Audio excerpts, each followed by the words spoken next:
Il y a un obstacle entre l'humanité et le Coran. Mais beaucoup de musulmans aujourd'hui, moi je suis frappée par le fait qu'ils ne lisent pas le Coran, ou très peu. Ou que beaucoup, même, j'en connais des jeunes convertis qui n'ont jamais lu le Oui, Coran. Et quand on leur dit ça, on a l'impression qu'ils se sentent agressés. oui, oui. Moi, j'ai Et des ça, gens qui c'est quand sont même très braqués. paradoxal. À dire à des musulmans qu'il faut lire le Coran et que ces derniers sont fâchés, je dis, bon, les gars, qu'est-ce qui se passe? Mais parce que de fait, nous ne lisons pas le Coran.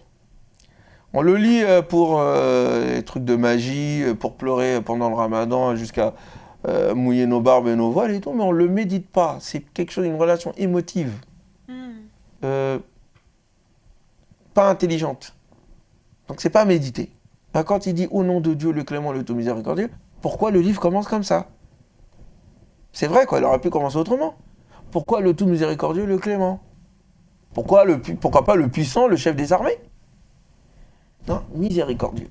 Oui, alors parce que aussi d'un autre côté, il y a ceux qui le lisent, musulmans ou pas musulmans, et des personnes très différentes vont en ressortir des choses très différentes, vont l'interpréter d'une façon très différente, et ça donnera pas du tout la même chose. Exactement. Mais c'est là où mon travail, donc je reviens sur mon mémoire Oui, que j'ai pas fini et que j'ai fini là. Enfin, ça y est. j'ai fini la conclusion là quand j'étais au Sénégal. À moins que je décide de rajouter d'autres choses. Mais il y a une façon de lire le Coran. Le Coran le dit lui-même, quand le cœur est dévié, il ne peut pas comprendre les choses. Ouais, si tu vois mal, bah, la lumière peut être lumineuse, tu vois pas grand-chose. Donc il y a une manière de lire le Coran. Déjà, il faut le lire de façon harmonieuse. Donc ne pas le fragmenter. Ouais. Le problème, c'est qu'on a une lecture idéologique souvent du Coran, et donc on le fragmente. Mhm. On cherche quelque chose dedans, et on prend le bout qui nous intéresse, et on se met à dire, oh, le Coran, c'est ça. Mais non. Et donc, du coup, le Coran ne se donne pas à quelqu'un qui ne recherche pas l'objectivité. Quelqu'un qui ne recherche pas la vérité. Il va te laisser dans ton coin. Ça, c'est un premier élément. Donc, il y a une façon de lire le livre, et il y a une disposition du cœur. Il faut de l'humilité, un peu de modestie. Donc, quand tu lis le Coran, tu ne la ramènes pas, quoi. Tu essaies de faire silence en toi, de comprendre, de saisir, de te questionner, de poser des questions, et pas donner des réponses. Donc, moi, c'est l'attitude que j'ai avec le Coran, et c'est pour ça que j'ai cette facilité de comprendre ce qu'il dit. Et ceux qui m'écoutent, ou ils se disent, mais ah oui, mais c'est vrai, t'as raison, en fait. Ouais, quand il dit ça, il faut le lire. En fait, il a dit ça.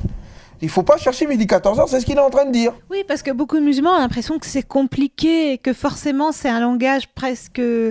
Métaphysique, je sais pas oui, quoi. Ben non, c'est pas Kant. Emmanuel Kant, c'est compliqué. Le Coran, c'est pas compliqué, c'est complexe. C'est pas ah pareil. oui, nuance.